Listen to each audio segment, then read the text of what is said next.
Hey, what's up everybody? John here from Old Reading Farm. Thanks for joining us. In today's video, wait. We're actually not gonna have a video. We're gonna have a farm meeting. You guys are invited. Let's get into it. So as you can see, the chicken village is done. Oh! So we have 13 coops behind me. We have 6 on this side, 6 on this side, 1 at the end of the hallway. Let's take a closer look. So on this side currently we have Morans,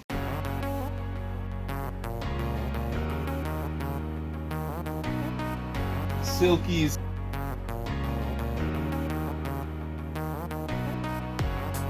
Silk White Easter Eggers,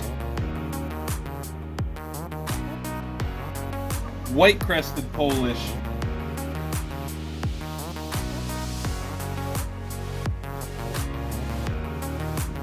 more Silk White Easter Eggers,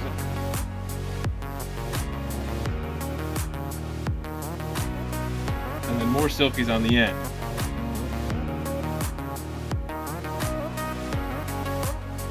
Previously we had all of our Polish in one coop, but now we're able to take our buff lace Polish, put them in here. We have Crevecoeurs in the next one.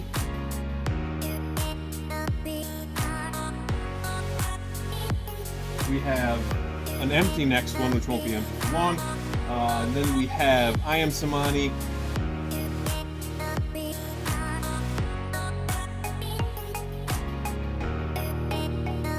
And our Buff Orpingtons, Black Americanas, and Barred Rocks.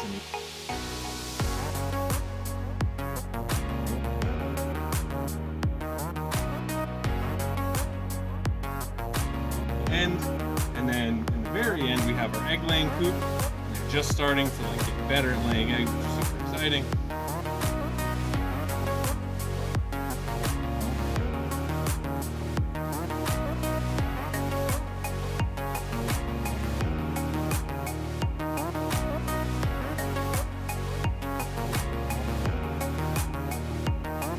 And it's done. It's finally done. We have all of it all set. We have our wire.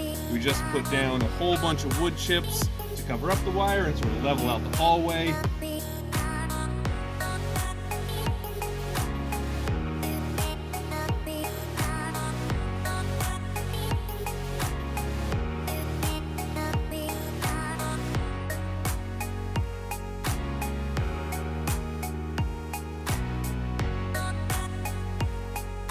It has been a very long project, but it's, at the end of a really long project comes another list of stuff to do.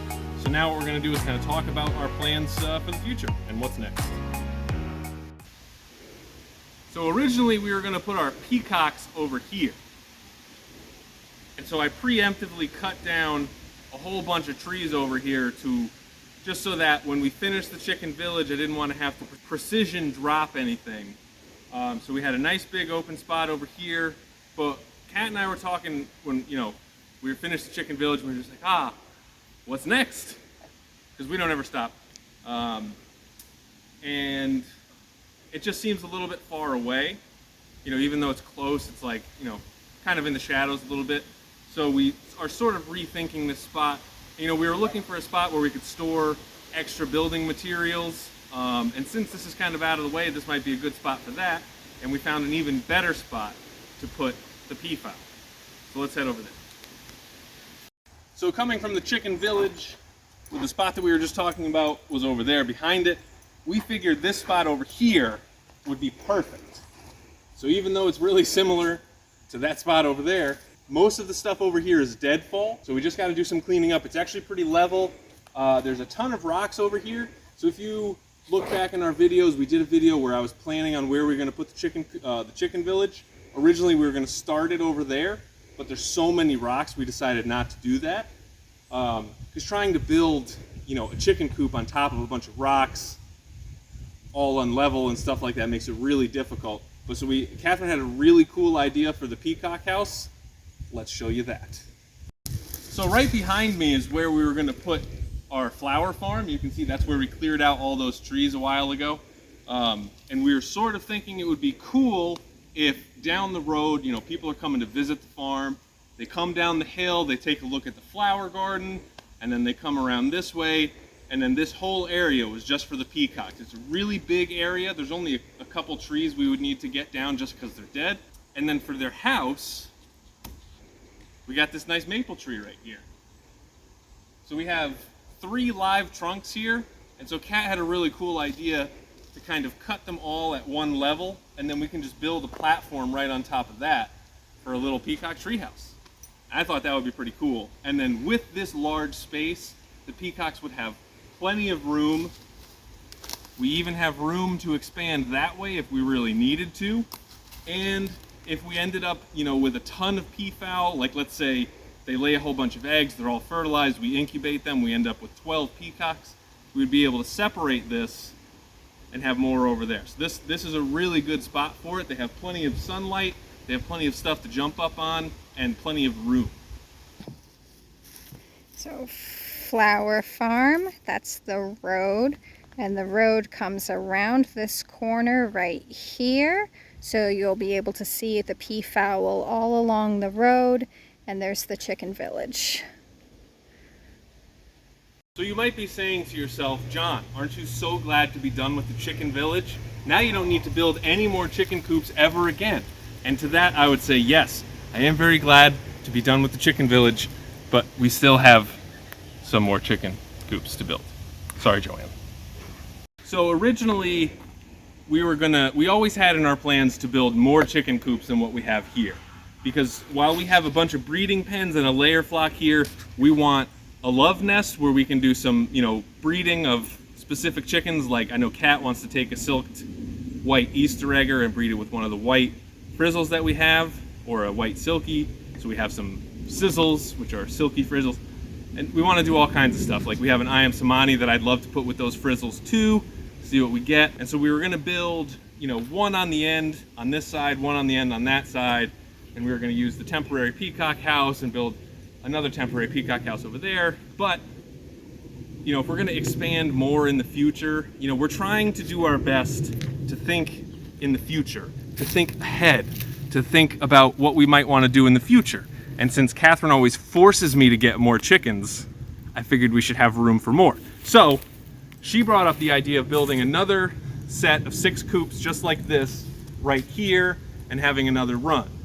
And then I said, well, we should do that, but we should also, before we do that, take out these trees in case we want to build 6 more on the other side. Because it doesn't really make sense to box ourselves in like that. Who knows where we're going to be in 3 years? We're trying to build up a breeding program. We're trying to make this a viable business at some point. And honestly, I think we did pretty well. We got a ton of chicken wire, 50% off. I think this way of building chicken coops is a super efficient, and lumber is way cheaper now than it was. God forbid that happens again where a 2x4 is $12. Like, ugh. Like this set of chicken coops cost half of what it cost to build the other one. Literally half, just in lumber.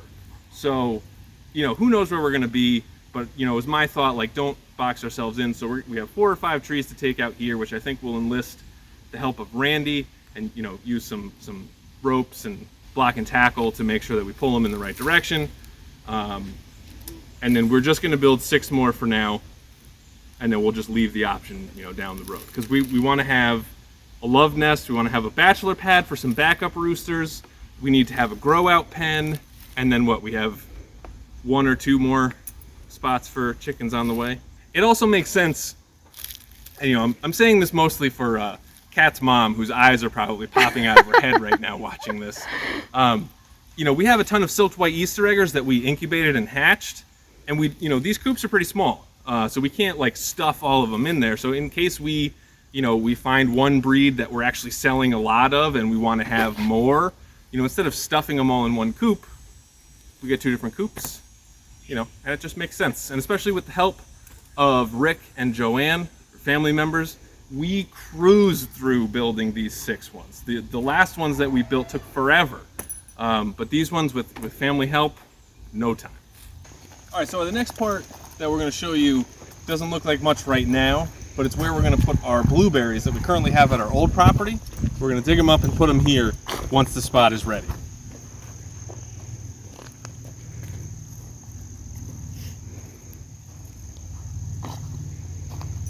So right now it looks kind of nuts, but we're gonna build a retaining wall right where that dirt berm is. And then we're gonna have this whole thing is gonna be set for blueberries. And then eventually, hopefully raspberries.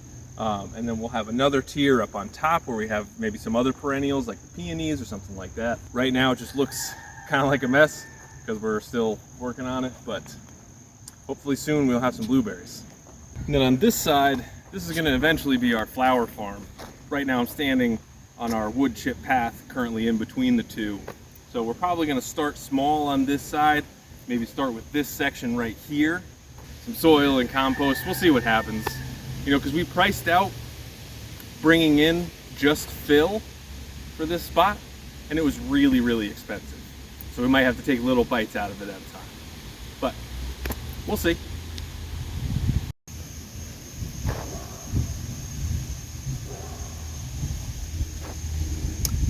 All right, so next up is gonna be our boy alpacas. As you can see, they're gonna be going in the pasture that's adjacent to our girl alpacas right near the big house. So basically, originally this post was gonna be the closest edge to that border, and the barn would come out this way, and then it would open up into pasture over there. One thing that I sort of looked at is maybe we can move this rock pile that's right here, because I know Catherine hates the rocks. I hate rocks. So we could take this rock pile out, which would then, because the reason why it's over there so much is to leave this road open. But if we take these rocks out, then the road could more end like right here or something. I think it's 120 feet away from the border, and it needs to be at least 110 feet from the property line per our zoning official. So it's a little close. We'll see what the boss says. And then how much of that is going to be pasture? As much as you want. And where is the path between the houses going to be? Path between the houses? Oh, I'm not sure. But we did, so originally we did talk about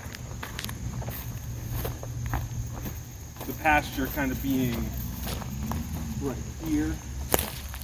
And then I think we talked about ending it right here and then having it go all the way down that way. Okay. So we could have a path right through there. And keeping that open. Okay.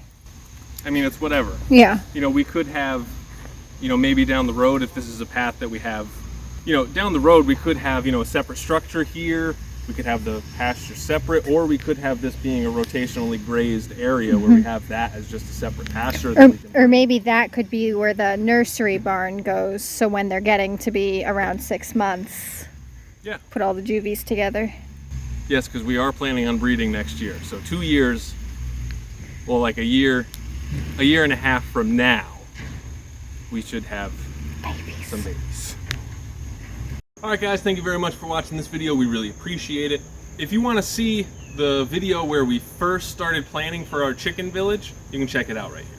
We put out new videos on Mondays and Fridays, and we go live every Wednesday at 7 p.m. Eastern Time. If you could leave us a comment, let us know what you think, give this video a like, and please subscribe. Make sure you stop by next Wednesday to chat.